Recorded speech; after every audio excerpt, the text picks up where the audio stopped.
I grew up around fly fishing for tarpon. It's something that my dad has specialized in. Tarpon on fly, he's one of the guys if you want to go do that. He knows everything about it. He's obsessed with it, so I think growing up around that, it's become an obsession of mine too. Not to mention, there's so much history behind it. Isla Morada is famous for tarpon on fly. It's the sport fishing capital of the world. It is the epicenter for the tarpon migration during tarpon season. A rich history has been created around that. You have 4 invitational tarpon tournaments that have been going on. The oldest one is 62 years this coming year, which is the Gold Cup. And all these tournaments are invitation only. It's a big deal here. Growing up around that has been so fun and so cool just to hear about what the old history is. A lot of people my age don't know what the history is. So I think it's important to continue the traditions and to know the reason why there are traditions. And that's always been a big deal to me because it's what put food on my family's table.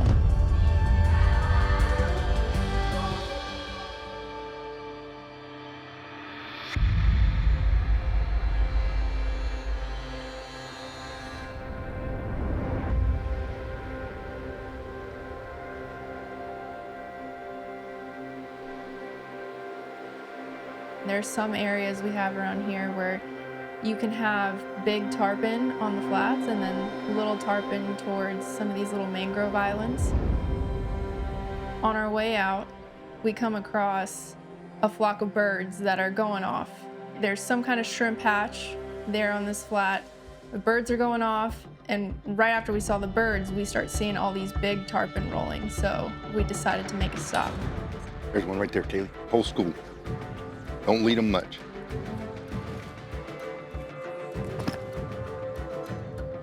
Strip fast, you gotta slide. Long strip, long strip. Little ticks now.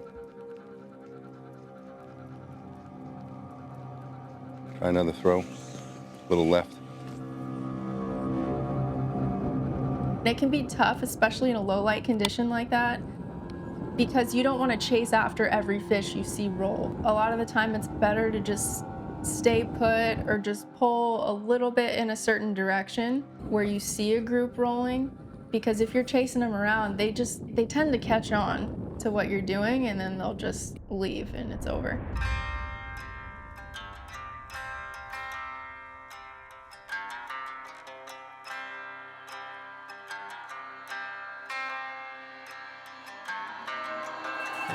Just rolling around this corner. Saw one roll? Couple. Yeah, that's usually where they are. Yeah. Little group there. Yeah. Gonna sneak up on them. Nice little group, actually. Yeah. Just looking at how spread out the rolls are, you know? Yeah. All we need is one.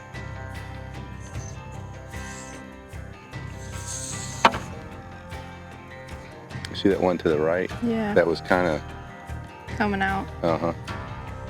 All right, throw there. It looks like they're all kind of facing right. Just left of those weed patches. Strip that, strip that. A little bit longer strips.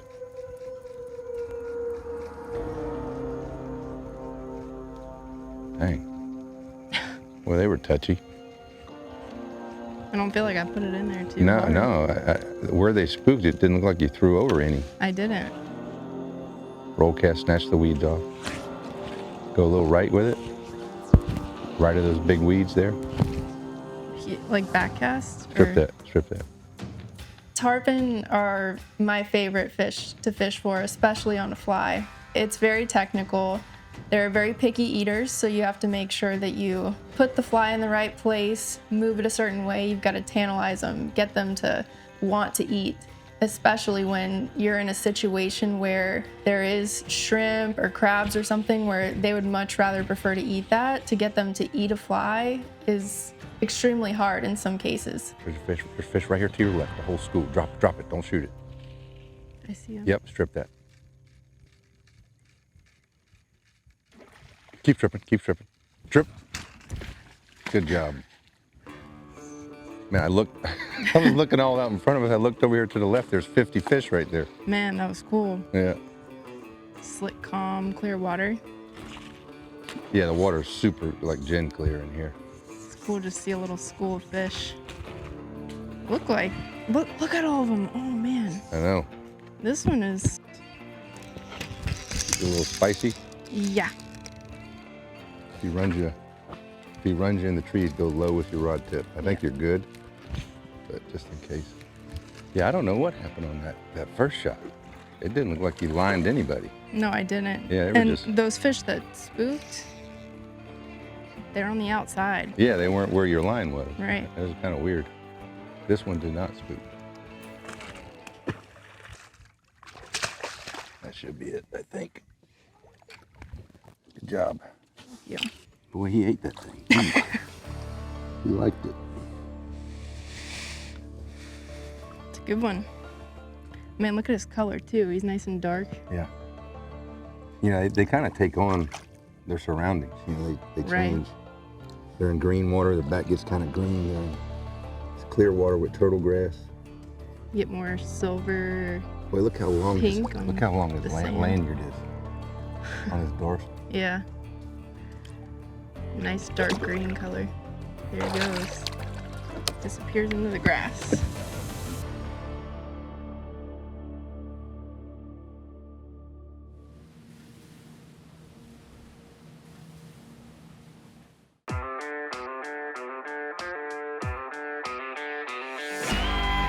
You ready to cast? Yeah. Behind your backhand. See him to the right. Down here. Keep stripping. Get tight. There you go. Good job. Thanks. Did you get off? Yeah, I got off. Dang it. Throw it back over there. There's a term I like to live by, and it's called quiet confidence. And that doesn't mean that you're somebody who thinks that you're a big deal or that you're the best at something. It's that you want to be the best at something, or you want to be better than you were yesterday. You're competing against yourself, the version of who you were yesterday to who you're going to be. Yeah, look at that whole school in front of us. Oh, that's crazy. You don't brag about it. You put your head down and you work hard. You hone your skills and you show up and you do the work and you get the job done. And it ends there. You don't say anything about it. Your actions always show up for you and build the foundation for your skill set. See all the dark bodies there? I can see that one. School was over here, right? They're all right here. They're still swimming through. It's so fun with poppers, you know, when they eat it on the surface. Right? You miss a lot because they blow it out of the water. And what's cool about it too, you know, he's jumping all over the place because they're sitting here rolling and feeding. It's really not affecting, you know, sometimes the school. I've seen where if they don't see the boat, you know, they don't realize what's going on. The ruckus of him jumping, they think it's feeding. Right. And it fires the rest of them up, you right. know. I may let go here. If he surges, I'll let go.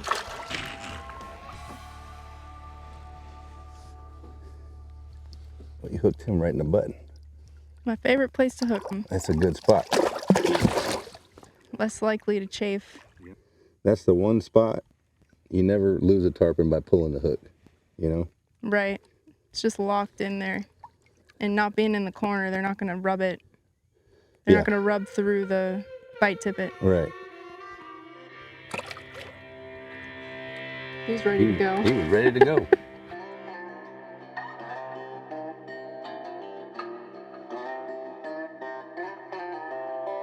There can be a group of juvenile tarpon that inhabit these neighboring mangrove islands. They stay there all the time. That's where they live. And early in the morning before the suns come up, you'll see them rolling and eating like minnows and little baits. Oh, dang.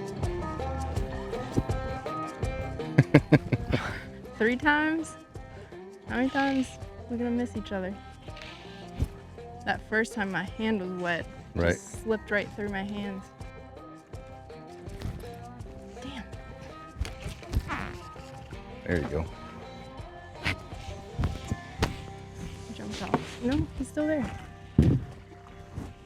Pulled a crazy Ivan on you. He tricked me. Buried himself in the grass for a minute. Yeah. Come on with your hands up. He's gonna show me he wasn't quite ready. Yeah. You know, people go all over the world to catch these little fish. Yeah. Mexico and Venezuela and Guatemala and all this stuff. But we got it right here, right in our backyard. How lucky are we? I know. Look how big his eyes are. Any fish you see like that, that has oversized eyes, Yeah. they were made to low light or nocturnal. Huh. That's why their eyes so big, so they can see good in low light or nocturnal, you know, in the dark. Why do you think these more juvenile tarpon stick around these mangrove islands or these tree lines? You know, I think these smaller fish, the ecosystem they want to be in, they need constant food. Right. They need shade for when it's hot, and they need safety. And the safety is the trees. You know, they can get up under the tree, get so back far up in the trees that a shark can't get to them. Makes sense. You know, we're not that far out, like, west. I mean, a lot of those tarpon, they like to spawn in those little rivers and creeks. Yep. But how do these juvenile tarpon make it all the way out this way? Because we're really not in an area So that has rivers and creeks like that. you know, the big fish actually go offshore to spawn. Right? Out in 400 or 500 feet of water, you have the Gulf Stream current, which starts taking those larvae, you know, north a little bit. But the wind, because they're kind of buoyant, the larvae is buoyant. Yeah. It drifts in, and once they become a little fish, they first look like a tadpole, and then they evolve into just a tiny little tarpon. They do all that in less than a week. It's amazing. Really? Transformation, yeah. That fast? And as those fish become little 1-inch tarpon, this is where they end up finding their way to for refuge in order for them to grow up. There's been guys that catch dolphin off. Oh, there he is. Oh my God. Man, that was a bite. That was a little bigger one. Just when you think it's over. Boom. Just like that. Just like that. Just takes one. Mm-hmm. There's been guys offshore that catch dolphin, Yeah. and when they clean them, it's two great back-to-back jump. Putting on a show. Mm-hmm. They find little baby tarpon in their bellies. Wait, what do they find baby tarpon in? And like mahi, dolphin. It's obvious that those fish that spawn out there, some of those smaller fish, are baby tiny little tarpon out there in a couple 100 feet of water before they make their way in here. Do you think when the current comes in, it pushes that larvae through the bridges? Kind of Yeah. like it would bait Absolutely. and like shrimp and crab and stuff? Absolutely. Yeah. And that's how they, because And that's how they end we're up not too in. far from land, so That's that's it. how they make it here. That's right. By It makes something. sense why they stay here, but Right. Right. that's interesting how they make it. You know, tarpon are slow-growing fish. Yeah, Though they get giant. Fish this size, 2-3 years old, yeah. where a 100-pound fish could be 30-40 years old. You know, 20-pounder's 5 years old. Got my glasses wet. You got me too. Good job. You're on a roll.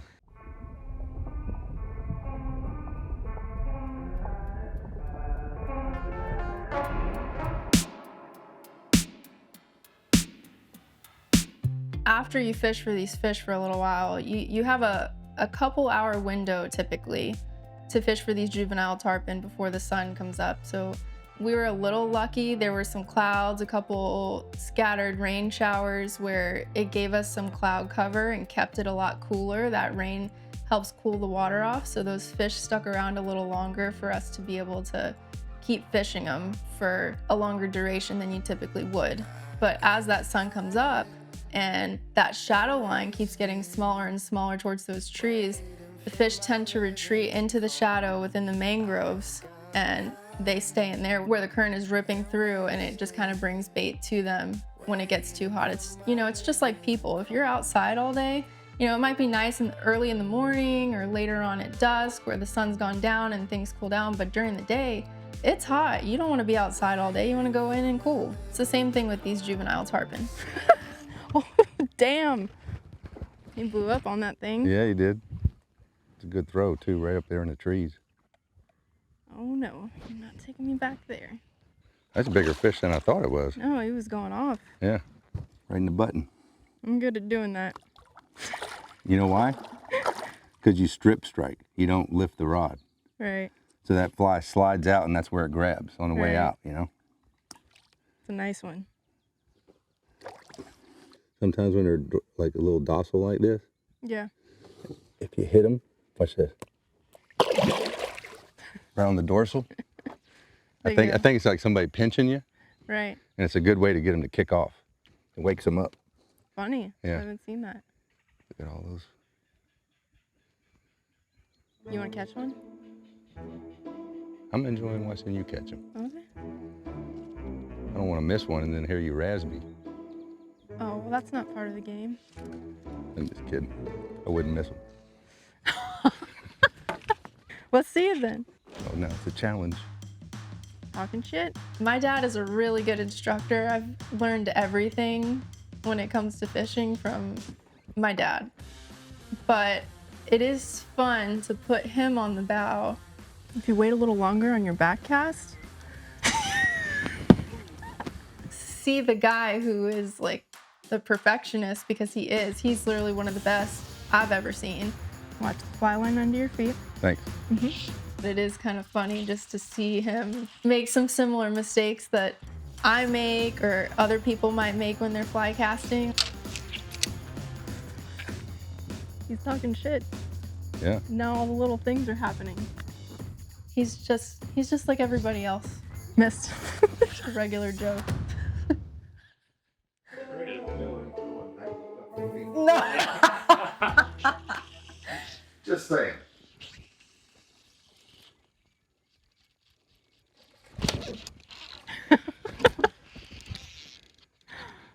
I didn't hardly strip it. That one hurt.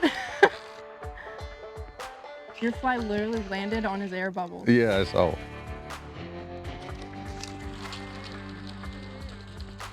I'm done.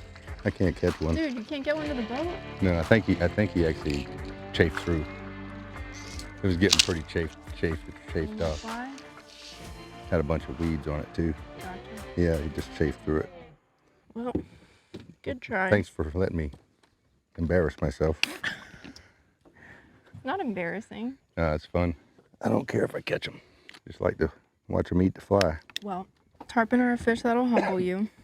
Yep. Grasshopper surpasses the master. All right, Grasshopper. Let's see if you can reach that cove. I'm so not cocky like that, but it's funny. It's fun to talk shit. My family is just a competitive family in general, so it's fun for me, especially when my dad and I go out. We're just having a typical fishing day. We're just fishing for juvenile tarpon, but we're like, how can I up the ante? I'm gonna get it back in there. Just to make it that much more of a game. Well, looks like I'm gonna have to get us in grasshopper range. While it's fun, I think it also helps you hone in on your skills, and it makes you more precise and more accurate with what you're doing.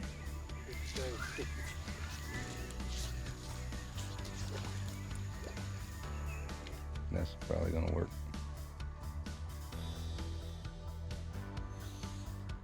Yep. Oh, almost had him in the trees too. Just came at you. Putting up a good fight. Feels like a bigger fish. Well, maybe not. Doesn't look that big. Look at him making all the other ones bust on top. It's like a domino effect. Yep.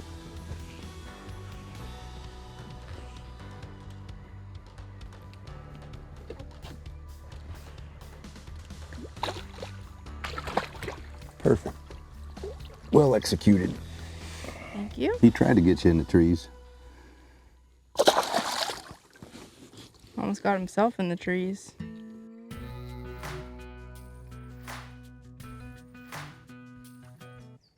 Yeah, that water doesn't feel as hot as I thought it would. It feels kind of cool, actually. after that rain.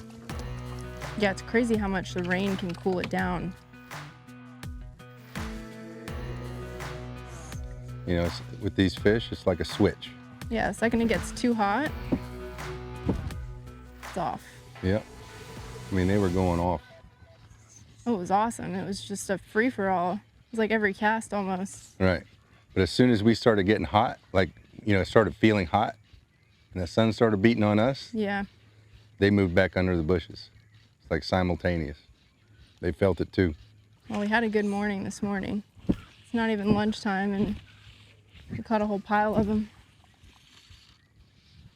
Well, you know what? I'm good. I'm good too. I'm good if you're good. Yeah. I'm gonna pull us out of here. Quiet. That was awesome. It was a great morning. Great stuff. Days like this where I get to go out and fish with my dad, it's something we do all the time together, but it's not necessarily about that. It's about the experience. It's about the journey. It's not how many fish we caught, how big the fish were. Sure, that's great if you have a great day and really mess the fish up and catch a bunch. But for me, it's getting where I'm going to be in life. As a person, as just a soul on this earth, it's how did I grow today? How did I share this experience with somebody else who's important to me, and how did we get to grow together in that experience? And that's what matters most for me on days like this.